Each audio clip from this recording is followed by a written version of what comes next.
Dans cette vidéo, je vais t'expliquer comment j'ai réussi à trouver 2 idées de business qui me permettent de générer des milliers de dollars par mois.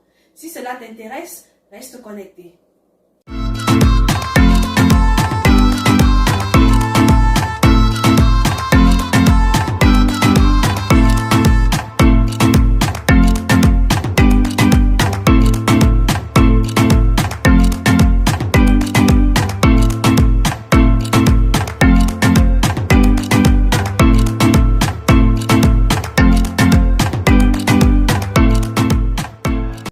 Trouver une idée de business reste toujours l'une des choses les plus difficiles pour toute personne qui voudrait se lancer dans l'entrepreneuriat.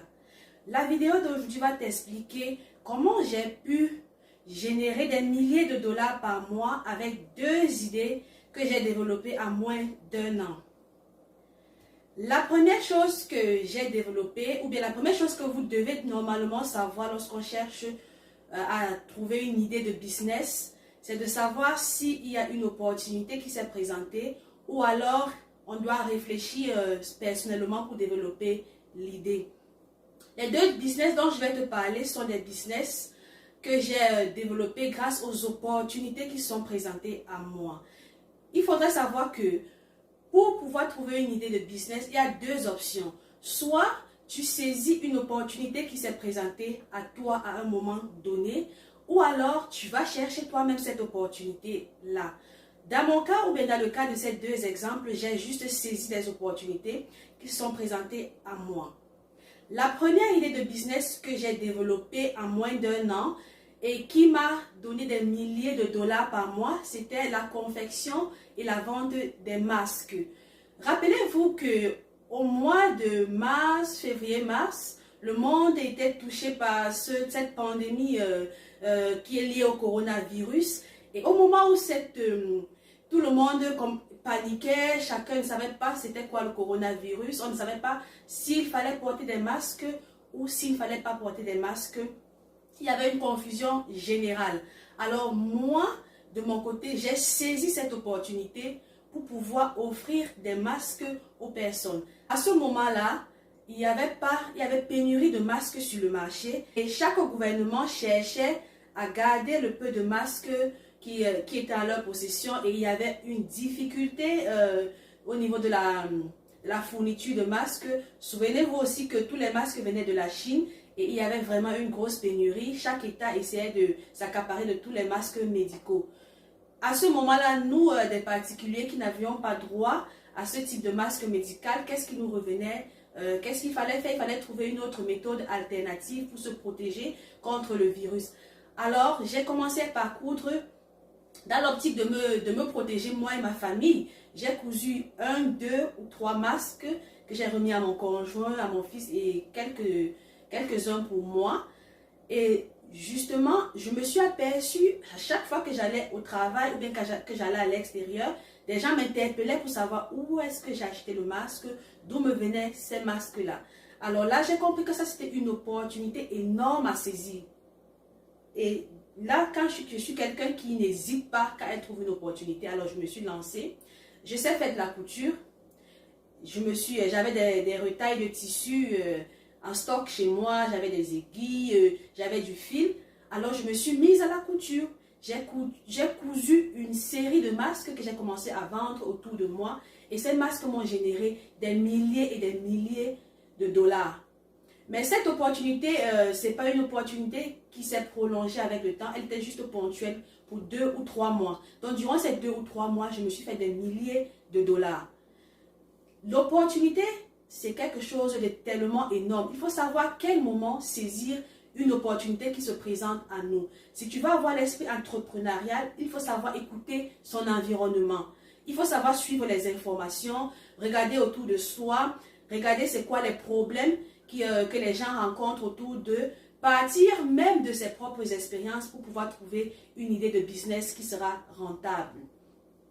Deuxième idée de business que j'ai développée, qui me génère aussi des milliers de dollars par mois et que je continue de faire jusqu'à présent.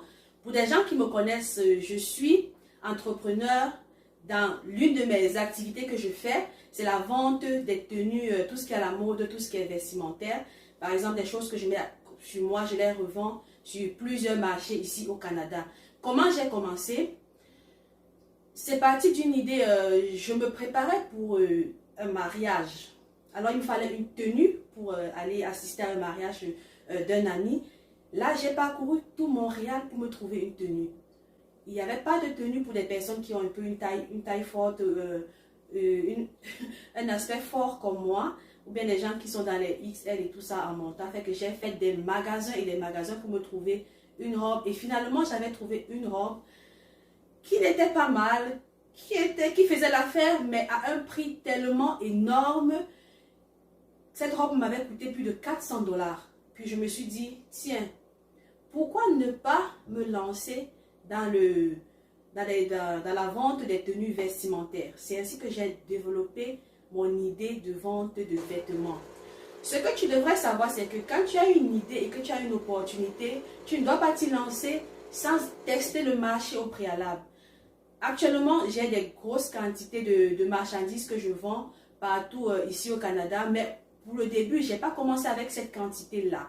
J'ai commencé avec juste, comment je vais dire, quelques échantillons et j'ai testé le marché. À ce moment, j'avais commencé, pour ceux qui me connaissent, c'était avec des lunettes de soleil. Des lunettes de soleil, j'ai acheté juste une petite quantité et j'ai essayé de tester le marché, comprendre comment mon marché fonctionne, comprendre comment les concurrents fonctionnent, voir si c'est quelque chose qui est en demande. Et chaque fois que au fur et à mesure que tu avances dans ton activité, là tu ajoutes d'autres éléments qui vont te permettre de devenir plus grand et de générer plus d'argent dans ton business. Alors moi, j'ai vraiment commencé avec moins de 100 $. Avec moins de 100 $, aujourd'hui, j'ai vraiment un chiffre d'affaires énorme et je fais des milliers de dollars par mois. Donc, il faut partir de fois de ces expériences et des problèmes qu'on rencontre dans son quotidien pour pouvoir trouver facilement une idée. Alors, si toi aussi tu veux te lancer dans l'entrepreneuriat, fais quelque chose qui va te passionner. Moi, je suis passionnée de l'habillement, tout ce qui est mode, sac à main, parfum, c'est vraiment moi. Je suis passionnée, c'est pour ça que je résiste dans cet environnement. Même s'il y a des concurrents, je le fais déjà par passion. Ne te lance pas dans une activité parce que tu veux simplement copier. Fais-le parce que c'est quelque chose qui, à la base, te passionne. Si tu veux que ce soit durable et si tu veux résister dans cette activité, fais-le.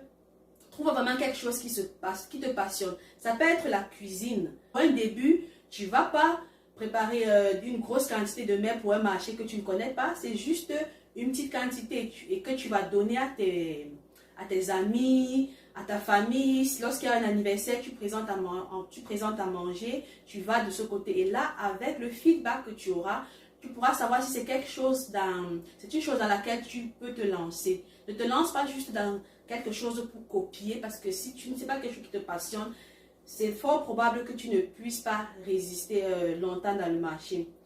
Toi, ce que tu devrais faire, c'est de te trouver quelque chose qui te passionne. Mais il faut que ce soit quelque chose qui vient résoudre un problème qui existe.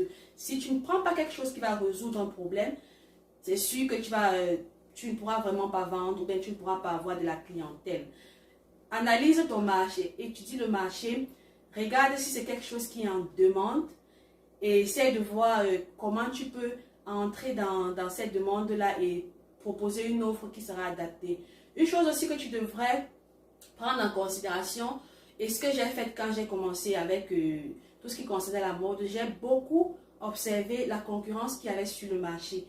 Observe vraiment comment tes concurrents se comportent afin de pouvoir te différencier et d'offrir quelque chose que cette concurrence n'offre pas. Trouve une meilleure façon d'offrir un produit qui sort du lot.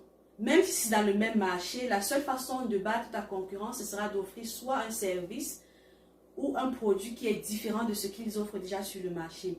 Et il faudrait savoir que même si un marché est concurrentiel, ne te décourage pas, ne te dis pas qu'il y a déjà plusieurs personnes qui vendent des vêtements, il y a plusieurs personnes qui vendent des perruques, il y a plusieurs personnes qui font à manger et tu te bases sur ça pour ne pas te lancer. Il faut toujours aller vers le marché, étudier ton marché, voir comment les concurrents se comportent et trouver une façon de te différencier afin de mieux te positionner dans ce marché et d'être parmi les meilleurs du secteur que tu auras choisi. J'espère que cette vidéo t'a vraiment édifié et va t'aider à trouver cette idée de business rentable que tu vas pouvoir développer et te lancer en 2021. Si tu t'es pas encore lancé en entrepreneur en 2021, c'est le moment de te lancer. Pas obligé de copier des gens, trouve juste des choses qui te passionnent. J'ai fait cette vidéo parce qu'il y a plusieurs d'entre vous qui m'avaient appelé, vous m'avez demandé comment est-ce que vous pouvez trouver une idée de business, vous ne savez pas dans quoi faire, vous hésitez. Et là, c'est pour ça que j'ai fait cette série de 2 vidéos. La première dans laquelle je vous expliquais les étapes fondamentales lorsqu'on veut se lancer dans l'entrepreneuriat, comment se préparer. Également, lorsqu'on a cette préparation-là, comment trouver l'idée. L'idée va vraiment dépendre de l'opportunité qui se présente à vous. Et si jamais il n'y a aucune opportunité, vous devez alors à ce moment réfléchir sur vos idées et vous-même aller chercher des problèmes qui existent sur des marchés. Si par exemple, vous vous dites que vous voulez faire dans l'alimentation, dans la préparation et la livraison de mets, il va falloir aller observer le marché, comment le marché se comporte. Quel type de mets est-ce que vous allez proposer? Est-ce que vous allez proposer des mets européens, américains ou africains? Et regardez c'est quoi la demande. Est-ce que la demande est vraiment grande dans ce secteur-là? Moi, je sais qu'en termes d'alimentation, c'est toujours en demande parce que les gens ont toujours besoin de manger. Et si c'est aussi au niveau de l'investissement dans l'immobilier, c'est toujours en demande parce que les gens ont toujours besoin d'un toit où aller se reposer ou un toit pour dormir. Que ce soit aussi dans le domaine de la santé, les gens ont toujours besoin de médicaments, les gens ont besoin de perdre du poids, les gens ont besoin vraiment, ce sont des secteurs qui sont toujours en demande. Alors ce sont des petits secteurs dans lesquels tu peux essayer de regarder des idées et de développer ces idées-là. Si vraiment cette vidéo t'a plu, n'oublie pas de t'abonner à ma chaîne et de partager aussi mes vidéos, ce sera vraiment largement apprécié.